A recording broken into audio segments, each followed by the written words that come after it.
opinion, is where the answer to many of the issues that are with us now. Bottom up is about inclusivity. It's about making sure that there is opportunity for everybody, that nobody is left behind. You have told me to contextualize it to the Christian fraternity. Let me go to the Bible.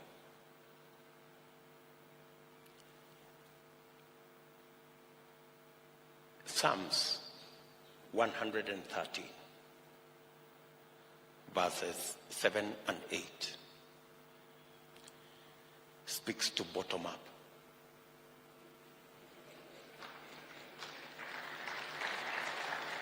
It says, if you allow me in Kiswahili, because I have had occasion to speak to Kenyans many times. It says, Mungu umuinua mnyonge kutoka mavumbini, na Mungu humfanya fukara na maskini mpaka wakaketi meza moja na wafalme. Yeah? So bottom up, that's the explanation. We want to fashion a country where we get the majority of our citizens, number one, who are jobless. The people at the bottom of the pyramid are the millions of young people walking our streets, walking our villages, walking our markets with certificates and without jobs.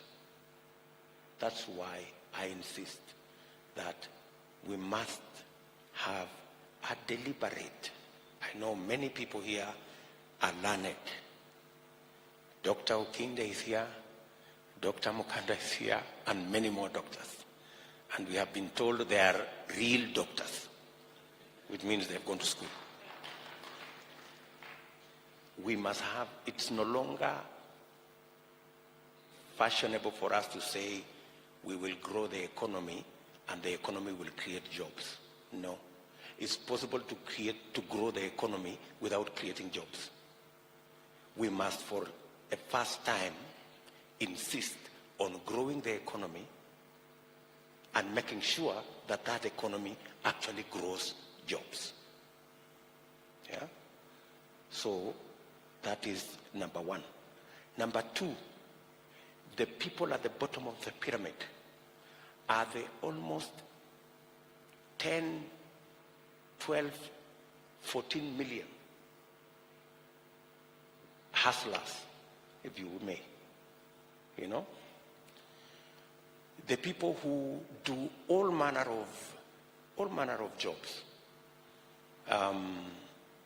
selling merchandise, people at the market, the mama mboga people, the people who make between 100 and maybe 300 shillings on a good day.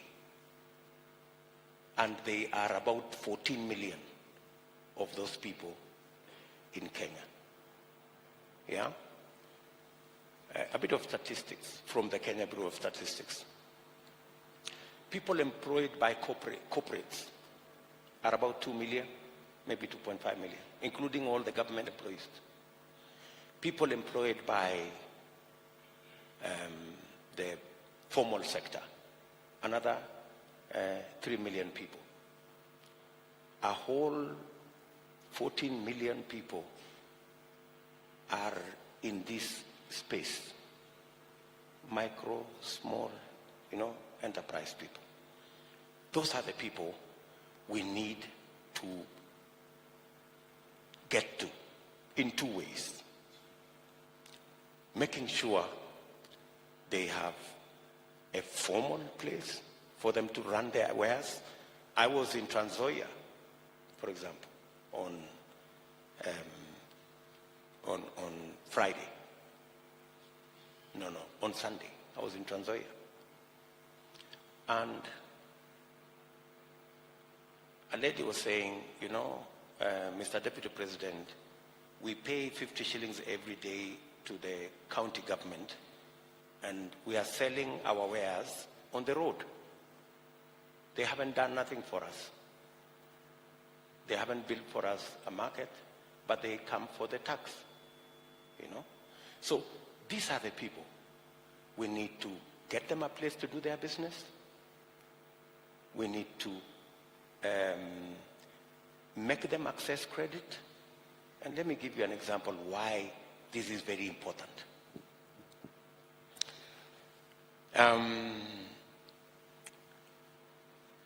A lady called Shiro from Ruaka Market came to see me. And she told me, Mheshimiwa, I was born in Eldoret, but I work in this market. I'm a leader of the people in this market. Please help us, because we are being killed by Shylocks. When we borrow 1,000 shillings in the morning, in the evening, you must return that 1,000 shillings with 200 shillings on top. That is 20,000, that is 20% per day. Assuming even you work on half that, that's 10% per day. If you calculate it per year, it is 3,600% per year. That is the kind of interest the people, these 10 million people, pay to access credit. William RUTO and Bishop Okinde here, we access credit at 14% per year. So just look at the difference. 14% per year, 3,600 per year. Just making sure that these 10 million Kenyans have access to credit, and don't even say cheap credit, at the same level as Kenya Airways, Safaricom, or the big corporates access credit. If we just make them access credit at 14%, like everybody else, we will increase their earnings from 300 shillings to 700 shillings per day, just by sorting out credit. And in 8 years, we will double the size of the economy of Kenya. Yeah? And maybe when I say this, it looks simplistic. I used to think it is simplistic also, until I became deputy president and I realized that actually government can make things happen. That's why I said government can make the impossible happen. Miracles take slightly longer. Do you understand what I'm saying? So bottom up is about sorting out the millions of our young people who are jobless, so that they can begin the journey to climb the economic ladder, have a job so that they can run their lives, run their families, and build our country. Getting the millions of people who are doing all these odd jobs and making sure that we have, they have access to credit, they have access to a good place to do business. We organize them. Johnson Sakaja is here.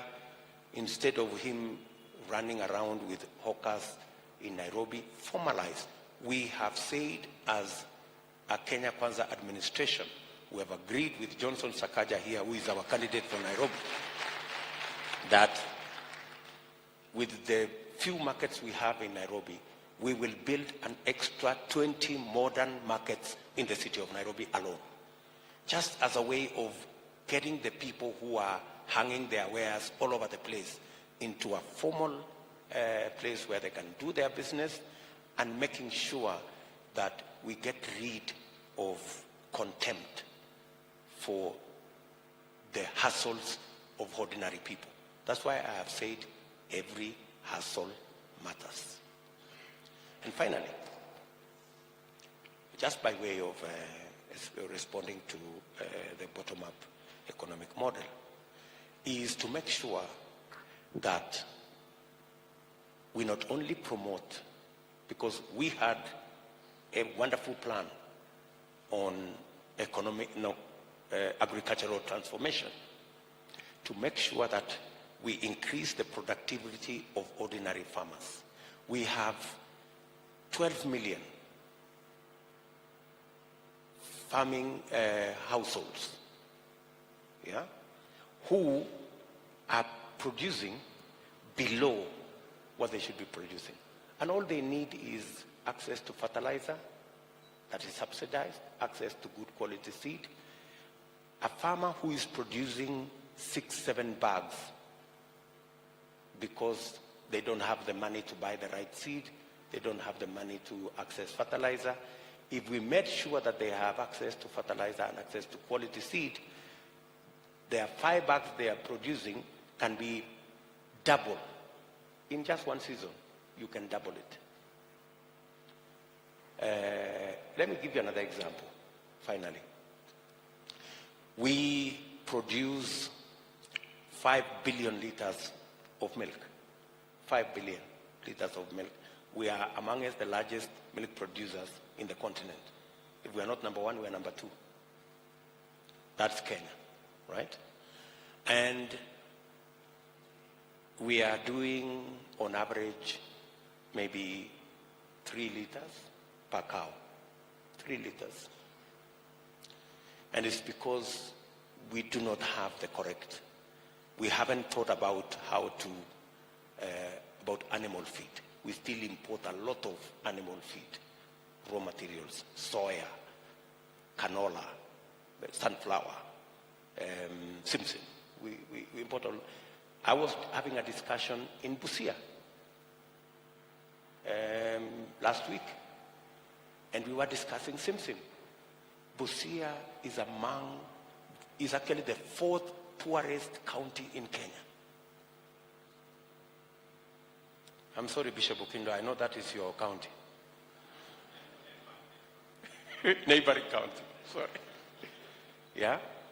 It's the 4th poorest county in Kenya.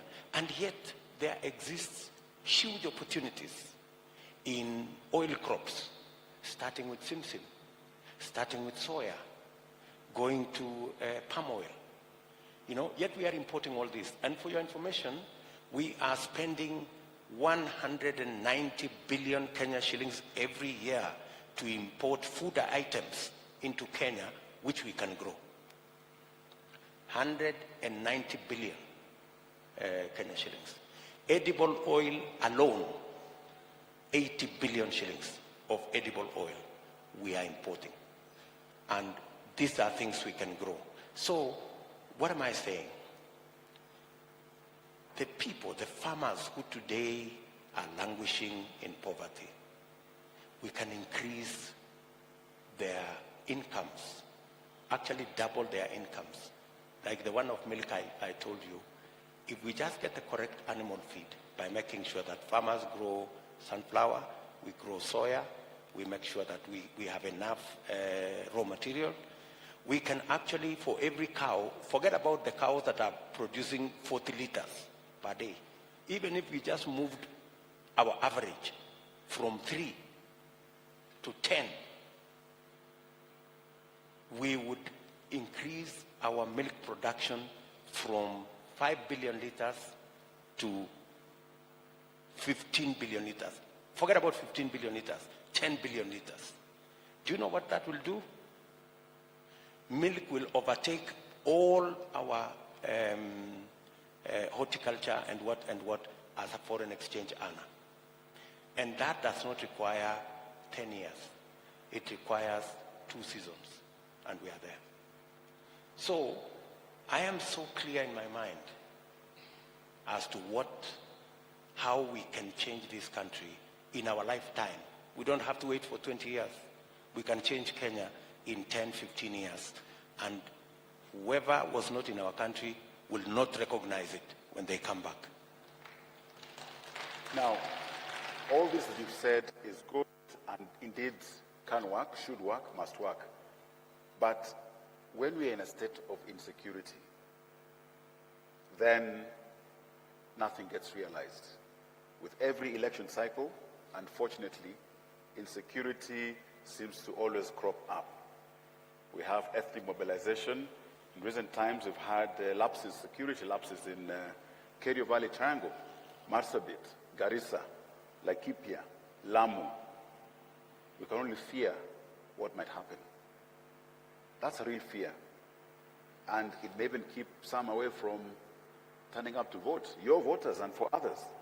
So what assurance are you giving the Kenyans that they should not incite against each other, to be peaceful before, during, and after, practically speaking? I think you've talked about, the issue you've raised has three facets from where I sit. We have insecurity because of criminals and crooks and terrorists and all these bad people, which we must firmly and decisively deal with as government.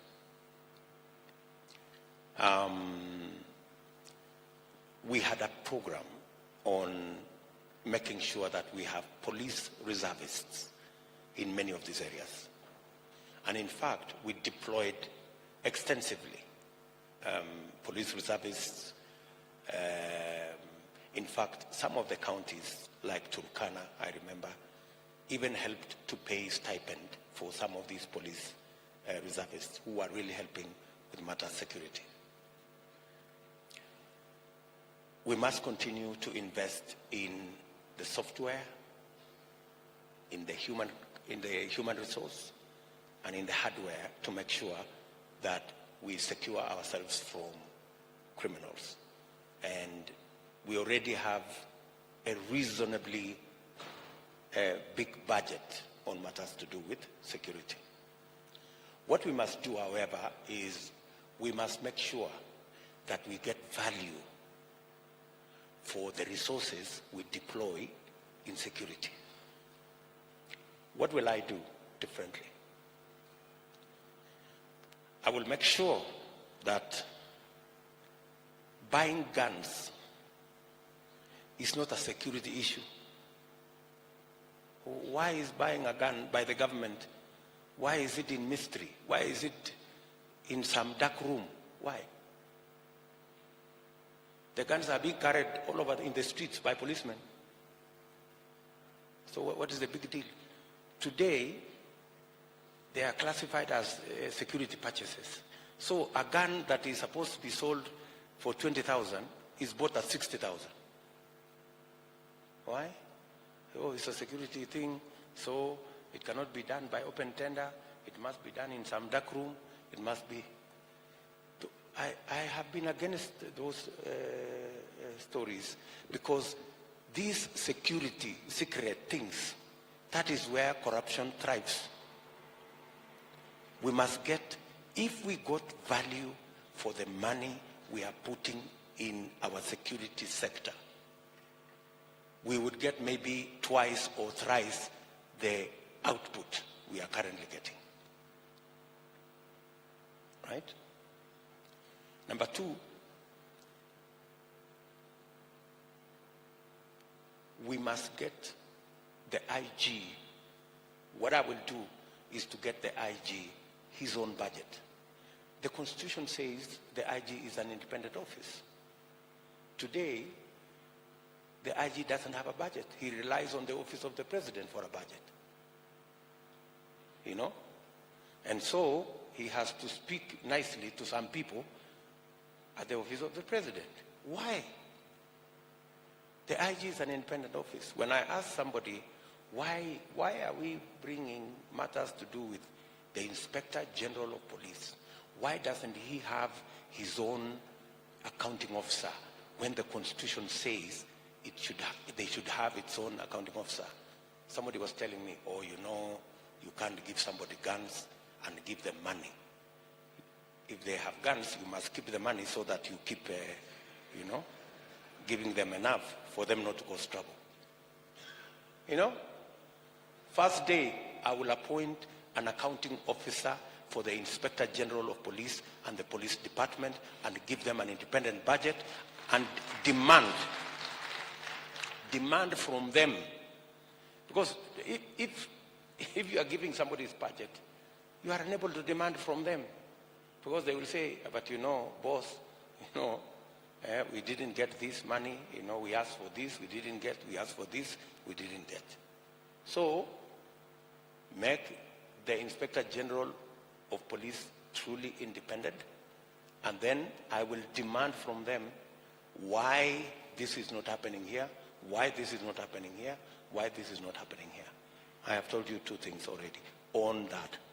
The other issue that is bringing about insecurity is, of course, poverty.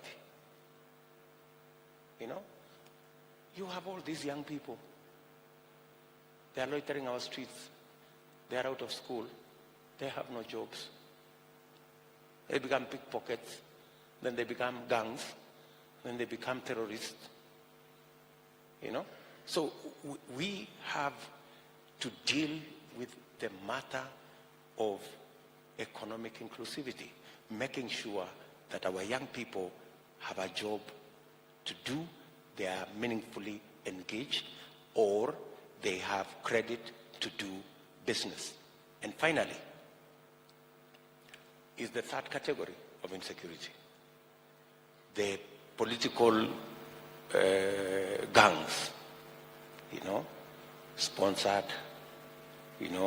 driven by politicians and politics. I am a strong believer that we need to institutionalize our politics around political parties.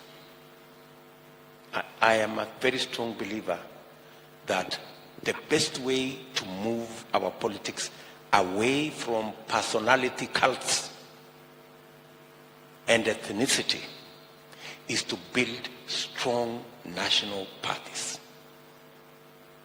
That is why I was very heartbroken when the party I spent so much time to build, called Jubilee, was destroyed. By tribalists, people who don't believe in Kenya. But thank God, I am not complaining too much, we have put together another national political party called UDA. Today, in every poll, UDA is the most popular party in Kenya. And it is because we believe that politics should be played around institutions of governance. Political parties must form the basis for canvassing our politics, so that our politics is about issues. It's not about the person. It's not about personality cults. It's not about the tribe of the person leading the party. It's about the issues the party stands for. And that is why today, whether you like it or not, if you speak about UDA, people will think about bottom-up more than they will think about William Ruto. Now, as we get towards the end, in all these we need to have, and you mentioned, I think, in terms of the software side of things, national values. When you say chapter 6, I'm sure, Dr. Ginde, it will not be about chapter 6 in the Bible, of any book that you pick. When you say chapter 6 in the Constitution, championing it, to what extent would your administration champion chapter 6? Because other things will fall in place no matter how well-intentioned and implementation of the economic model and other things come in. That's a very important component of the Kenya we want. From where I sit, I think religion and education must be centralized in making sure that we have a country that has a moral compass.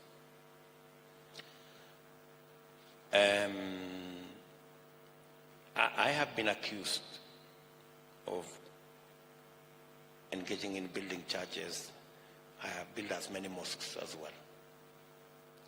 And it is because I believe the church and religion and the belief in God by the people of Kenya is central to our success.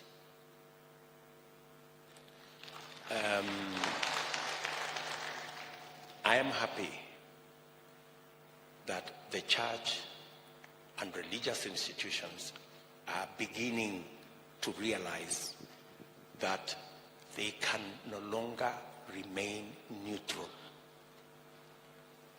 There is this thing, the church keeps, oh, you know, we are neutral, we are neutral. But the Bible says you are either warm or you're cold. You can't be somewhere there. I don't know which part of the scripture is neutral. You know? Maybe I need to be schooled, you know? So I think the centrality of the believing God, the centrality of our religious institutions, the centrality of the church in making sure that we have a country that has morals. The influence of our religious institution in our education is very important. The church must take sides. I have always taken sides. I take sides on the side of God, always. And I am unapologetic. And I am unashamed. I believe in God. And I cannot go somewhere and then I say, oh, you know, I am neutral. I am not neutral. I am not neutral. I believe in God.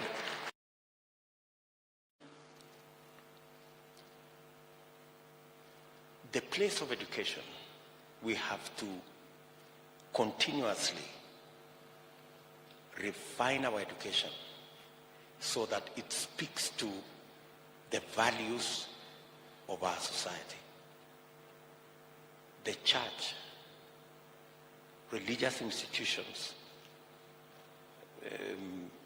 those who are Muslims and those who believe in God must have a stake in the Republic of Kenya.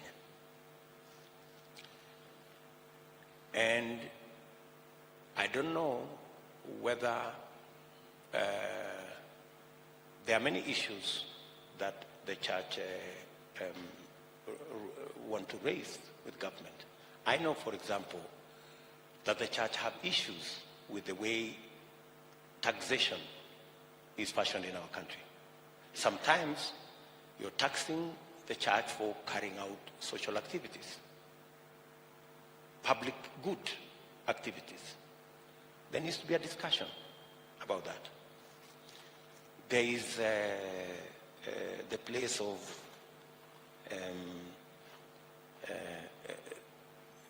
the church and owning property. What is the place of government in assisting the church to own public property that they can use for public good, to build a church, to build a rehab, to build a children's home, you know, and those kind of things. That's a discussion I am willing to have. But the church must step forward. You know, they cannot continue to be in a neutral place where they don't know whether they're going right or they're... Now, and I'm saying this because yes, I'm a Christian, right, and I'm speaking my heart, you know.